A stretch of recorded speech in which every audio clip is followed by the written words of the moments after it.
이제 솔로몬이 히람을 통해서 그 성전에 있는 여러 도구를 만드는 이야기를 하고 있습니다.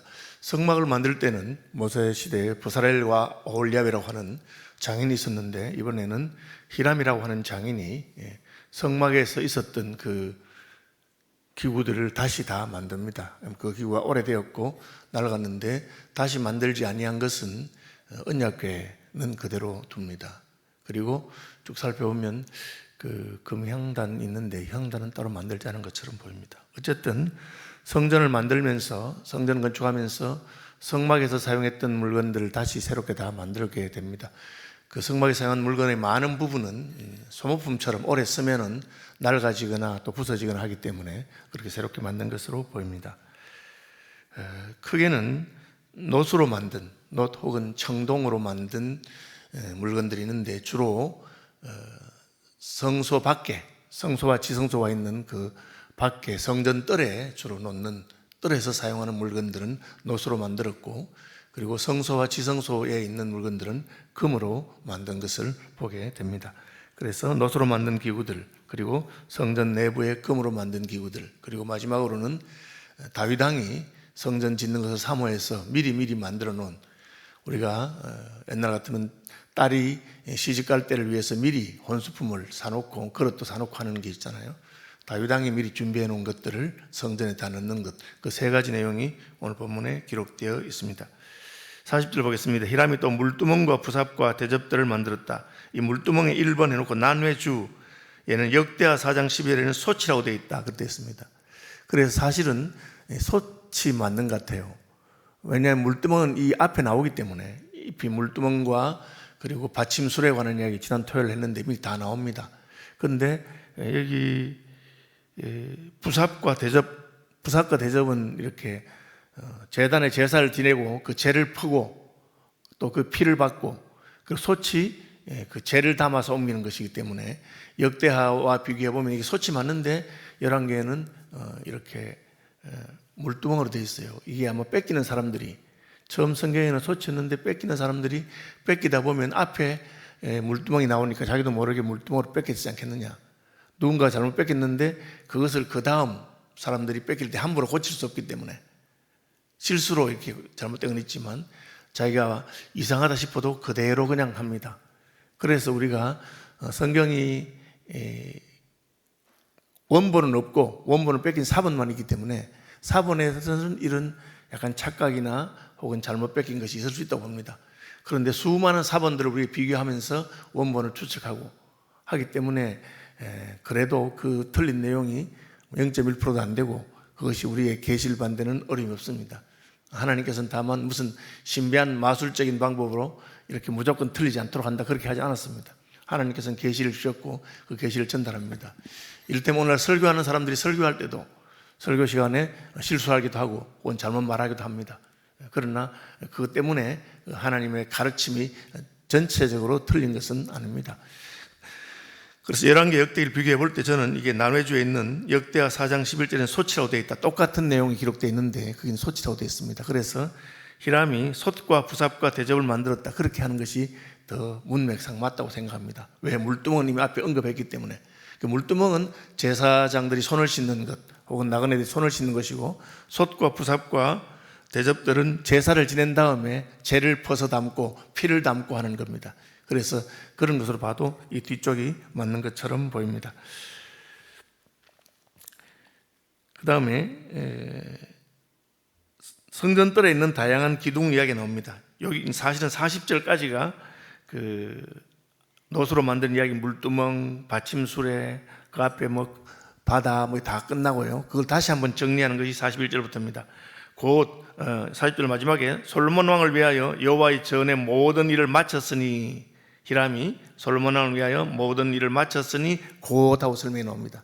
그러니까 40절 전반절까지 모든 걸 마쳤습니다. 솥과 부삽과 대접들을 만드는 것까지 끝나고 이제 그동안 한 걸 쭉 정리해 봅니다. 41절 곧 기둥 둘과 야긴과 보아스, 그가 세우신다. 그에게 능력이 있다. 여러분, 성전에 기둥이 있죠. 우리 기둥이 2개 있는 것 같습니다. 그리고 기둥 위에는 우리 약간 크게 되어 있는데 동그랗게 되어 있습니다. 기둥 꼭대기에 공 같은 머리들과 또 기둥 꼭대기 공 같은 머리를 가리는 그물둘과 또 그물을 위하여 만든 바 매 그물에 두 줄씩 기둥 위에 공 같은 두 머리를 가리게 한 석류 400과, 여기 지금 우리 본당에 둥근 기둥 있죠. 위에 조금 큰 거 있죠. 동그란 공처럼. 그리고 거기에는 그물 같은 모양으로 만들고 거기 석류를 달고 한 야긴과 보아스, 하나님께서 세우신다, 하나님께서 하나님에게 능력이 있다 하면서 성전에 들어가면서 늘 하나님을 사모하고 하나님을 기대하게 하는 그것을 이야기하고 있습니다. 그 다음에 한 바다, 그죠? 바다는 큰 물탱크 같은 것입니다. 그리고 그 바다 아래 소 12, 동서남북으로 소 3마리에 있고 그 위에 큰 물탱크가 있는 겁니다. 성전에서 쓰는 물탱크입니다. 오늘 같은 상수도 시스템이 없었기 때문에 그렇게 했습니다. 그리고 45절에 보면 솥과 부삽과 대접들이 이렇게 되어 있잖아요. 그러니까 이 40절도 솥과 부삽과 대접들이라는 게 맞는 것 같아요. 45절 다시 반복하면서 그렇게 말하고 있습니다. 히람이 솔로몬 왕을 위하여 여호와의 성전의 이 모든 그릇을 빛난 놋으로 만들었다. 놋으로 만들었는데 빛난 것으로 만들었습니다. 금보다는 못하죠. 아무래도 놋이. 그러나 놋은 금보다는 단단합니다. 그리고 놋도 빛납니다. 하나님의 집에 쓰임받는 경우에 금도 있고 은도 있고 금그릇, 은그릇 다 다릅니다. 놋은 놋 나름대로 용도가 있습니다. 그래서 해의 영광이 다르고 달의 영광이 다르고 별의 영광이 다른 것처럼 교회 안에서 이를테면 말씀을 가르치는 직분이 중요한 직분입니다. 잘 가르친 장로들을 배나 존경하라 했습니다. 그렇지만 그 직분에 있는 것은 아닙니다. 장로도 있고 권사도 있고 집사도 있고 다 다양한 직분들이 있습니다. 그리고 그 직분은 그 직분대로 견고하고 그 직분대로 빛나는 것입니다. 놋으로 만들었지만 놋을 아주 빛나게 만들었다. 그리고 그것은 성전 뜰에서 제사를 지낼 때 더 많이 필요하고 더 많이 쓰이는 것입니다. 그것을 요단 평지 숲꽃과 사르단 사이에 차진 흙에 그것을 부어내었더라. 그래서 주물로 만들었다는 것이죠. 놋을 녹여서.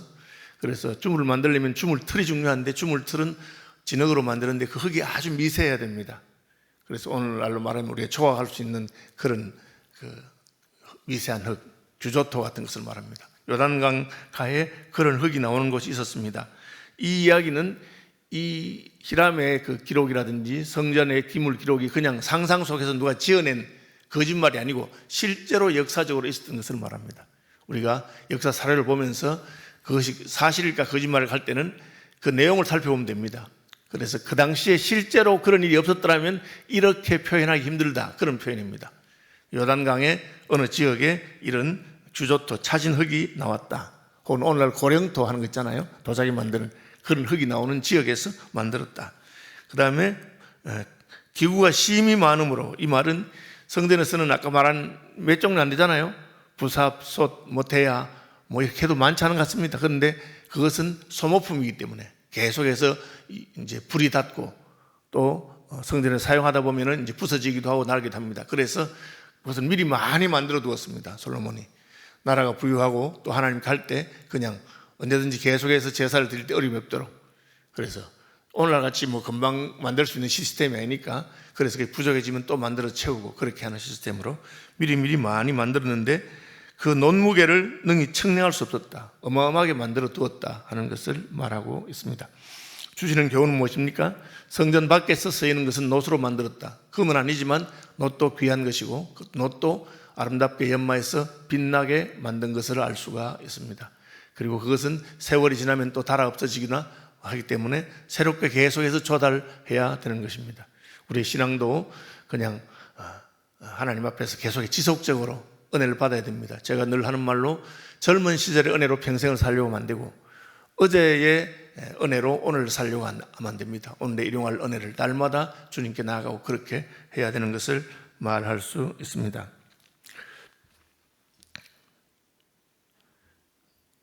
그 다음에 금으로 만든 부분입니다.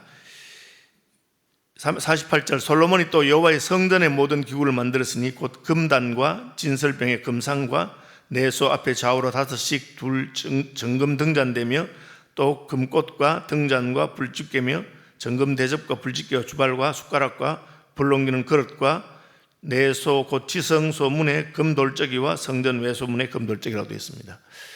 우리가 성전 밖에서 성전 뜰에서 사용되는 것들은 놋으로 만들었습니다. 그것은 소모품이고 계속 써야 되고 또 많이 만들어야 돼. 그래서 그렇습니다. 그러면 성전 안에 지성소와 성소에 있는 것은 금으로 만들었습니다. 언약궤는 조각목으로 만들고 금을 씌우고, 그렇죠? 그 언약궤는 성막에 있던 것을 그대로 가져옵니다. 지금 아직 만들지 않았죠. 언약궤는 이미 만들어진 것을 가져옵니다. 그게 다음 장에 나올 거고요. 그 다음에 언약궤 말고 성막 안에서 있던 기구들은 다 녹여서 새롭게 만듭니다. 왜? 새로운 성전에서 이제 새롭게 만들고 크기도 다르고 하기 때문에 그 만드는 것입니다. 이것은 우리가 하나님을 섬기는 일에서 역시 날마다 진보가 있는 것을 말합니다. 언약궤가 상징하는 하나님은 변치 않는 분이십니다. 하나님은 그대로 계시지만, 그러나 우리가 하나님을 섬기는 일에 있어서는 어제보다 오늘, 오늘보다 내일이 더 진보가 있고 발전하는 것이 필요합니다.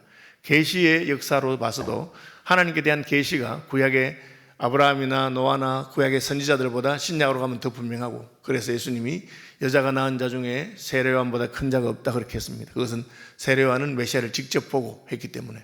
그래서 계시의 진전과 관련해서도 그렇습니다. 이 성전과 이것도 마찬가지입니다. 성막보다는 성전이 더 발전한 것이고, 성전보다는 신약의 교회가 더 발전한 것입니다. 예수님께서 이 성전을 헐라 내가 3일 만에 다시 세우리라, 그리고 그것은 성전된 자기 몸을 가리켜 말씀하신 것입니다. 그래서 구약의 성막과 성전의 발전이 있고, 그 성전은 신약에 와서 예수 그리스도의 몸인 성전, 곧 교회를 말하고 있습니다. 그래서 이 성전에서 중요한 것, 귀한 것들을 다 상징하는 바는 교회 안에 여러 직분이라든지 교회의 모습을 보여주는 것입니다. 뜰에는 노수로 만들었는데 성소 안에는 금으로 만들었습니다. 그것은 외면, 사람들이 많이 본 곳이 뜰이지요. 그리고 성소와 지성소는 제사장만 들어가는 곳입니다. 그런데 많은 사람이 보지 않는 성소와 지성소를 금으로 만들었습니다.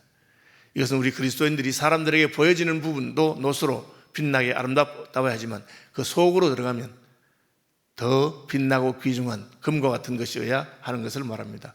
하나님의 사람들에게는 남이 알지 못하는 자신의 믿음의 비밀이 있어야 됩니다.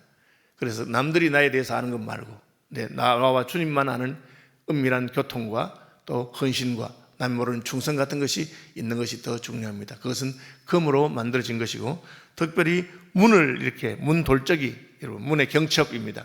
문 돌적이 같은 것들도 돌아가는 것도 금으로 만들었습니다. 그게 뭐 별로 이렇게 잘 안 보이고 누구 찾지 않으면 볼 수 없는데, 그러나 어느 부분이든지 하나님을 모신 곳에는 금으로 되어 있다는 것을 알아야 됩니다. 그래서 뜰에는 노수로, 안쪽으로 들어가면 금으로, 그리고 지성소에는 언약궤가 있는 것이 성막의 모양입니다. 그리고 마지막 부분은 솔로몬이 여호와의 성전을 위하여 만드는 모든 일을 마쳤다. 이제 자기가 성전도 건축하고 그리고 성전 안에 필요한 물건들을 다 만들었습니다. 그 다음에 한 일이 그의 아버지 다윗이 드린 물건, 곧 은과 금과 기구들을 가져다가 여호와의 성전 곳간에 두었다. 이 말이 뭐냐 하면, 다윗이 성전 건축은 못했지만, 그죠? 어머님들이 딸을 위해서 시집가기 위해서 무슨 혼수품을 미리 마련해 놓은 것처럼 다윗이 성전에 필요한 특별히 금으로, 은으로 만드는 것, 노수로 만드는 거에 만들면 되지만 금은 귀한 거니까 금과 은으로 만드는 것은 미리 많이 만들어 두었습니다. 그리고 그것은 하나님께 드린다고 그렇게 말했습니다. 내가 성전을 못 지어서 못 드렸는데 네가 성전을 지으면 하나님께 드리라. 솔로몬이 그것을 다 들고 하나님께 드렸습니다. 여러분, 어떤 사람들은 부모님들이 이걸 하나님을 위해서 쓰면 좋겠다고 했는데도 불구하고 그 약속을 어기고 그냥 자기가 차지하는, 저는 그런 경우도 봤습니다. 아버님 장로님이 여전도사님들, 은퇴한 여전도사님들을 위해서 이것은 기도원으로 쓰면 좋겠다 하고 땅과 이런 것을 바쳤습니다. 옛날에 하니까 등기 이전 이런 것을 잘 하지 않고 그냥 쓰라고 그렇게 말했습니다. 그리고 아버님 장로님 돌아가셨습니다. 돌아오고 나니까 땅값이 많이 오르고, 그래서 그 자녀들이 아버지 약속을 그냥 없는 것으로 하고 못 주겠다 하고 그냥 우리가 다 물려받아야 됐다 그렇게 했습니다. 그래서 그 여전도에 관련된 분들이 하도 기가 막혀서 어떻게 장로님이 약속하시고 유언한 것을 자식들이 그렇게 하는지 모르겠다. 그렇게 뭐 그러는 방법은 없죠. 뭐 재판하겠습니까? 싸우겠습니까? 그냥 하나님께서 선하게 판단하시기 바란다. 어떻게 되겠습니까? 그 땅은 가져갔을지 모르지만 아버지의 믿음의 유산도 포기한 것이고 하나님의 줄 축복도 포기한 것이고 그 하나님에게 드린 것을 도둑질한 것이 되는 것입니다. 저는 참 인간의 욕심이 참 무섭구나 하는 걸 배웠습니다. 최근에 제가 들었던 이야기는 김해의 어느 지역에 교회가 앞으로 이제 그 농지가 풀릴 것을 기대하고 앞으로 땅을 한 1000평 정도 농지를 사놓았습니다. 농지는 교회 이름으로 되지 않습니다. 그래서 교회 장로님 이름으로 해놓았습니다. 그리고 이제 농지가 풀릴 때가 다 돼갔습니다. 이제 풀릴 수 있는 돈을 주고 한번 풀릴 수 있는, 그래서 장로님께 그 땅을 교회 이름으로 다시 돌리자 하니까 마치 자기가 산 땅인처럼 못 돌려준다고. 그래서 교회가 그 일 때문에 재판해서 그냥 재판 비용만 2억이 들고 결국은 교회가 돌려받았습니다. 그럼 그 장로는 어떻게 되겠습니까? 너무나 부끄러운 이야기잖아요. 그런데도 그런 일이 일어나는 것을 보게 됩니다. 솔로몬은 그렇게 하지 않았습니다. 자기 아버지 다윗이 은과 금으로 그야말로 많은 것을 만들어 뒀습니다. 그것은 하나님께 바친 것이기 때문에 자기가 손대지 않습니다. 그대로 성전의 창고에 넣었습니다.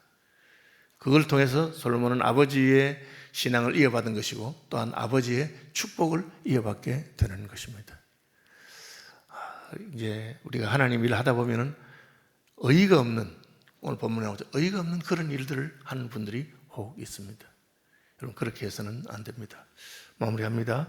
성전 뜰에는 놋으로 만든 빛나는 것들이 있습니다. 우리가 비록 놋으로 된 존재라 하더라도, 혹은 우리의 직분이 금과 은 같은 것이 아니라도 깨끗하게 자기를 가꾸는 사람은 하나님께서 쓰신다 하는 것을 알 수 있습니다. 그리고 성소와 지성소, 우리의 믿음의 깊은 곳에는 남들은 보지 못하지만 정금처럼 빛나는 아름다운 것들로 가득해야 합니다. 심지어 문 돌적이까지도 다 금으로 되어 있다는 것을 알아야 됩니다. 그것은 이전에 성막에서의 금이 아니라 새롭게 성전에서 새롭게 녹여서 만든 것이어야 합니다. 우리 젊은 시절에 정금 같은 신앙이 또 나이가 들면 다시 하나님 앞에서 새로워지고 정금 같은 신앙으로, 그리고 신약교회 가면은 성령 안에서 성령으로 우리가 새로워지는 거룩한 백성들이 되는 것처럼 그런 변화가 있어야 합니다. 우리 믿음의 선배들이 하나님 나라를 위해서 바치고 드린 것을 후손들이 그걸 가지고 그렇게 욕심을 내면 안 됩니다. 저는 부산 남교회가 이동하고 하는 것을 부산에 직접 본 겁니다. 부산 남교회가 그 광복동에 아주 큰 예배당이 있었습니다. 그래서 이제 도심이 이제 인구가 줄어드니까 연지동 쪽으로 옮기게 되었습니다. 그래서 그 남교회를 판 돈으로 큰 땅을 사고 그리고 그걸로서 충분히 건축할 수 있었습니다. 그런데 그때부터 교회가 시험이 들고 싸우기 시작했습니다.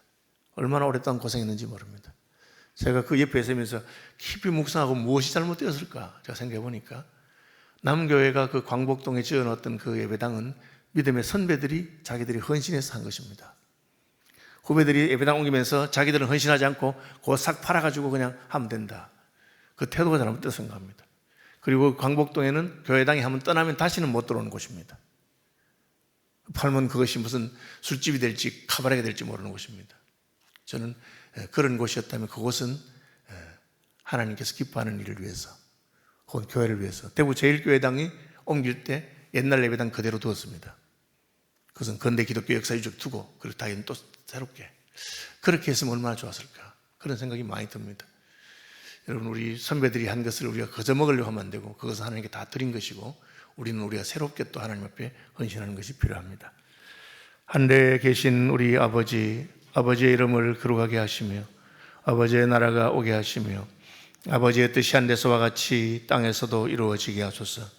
오늘 우리에게 일용할 양식을 주시고 우리가 우리에게 잘못한 사람을 용서하여 준 것 같이 우리 죄를 용서하여 주시고 우리를 시험에 빠지지 않게 하시고 악에서 구하소서. 나라와 권능과 영광이 영원히 아버지의 것입니다. 아멘.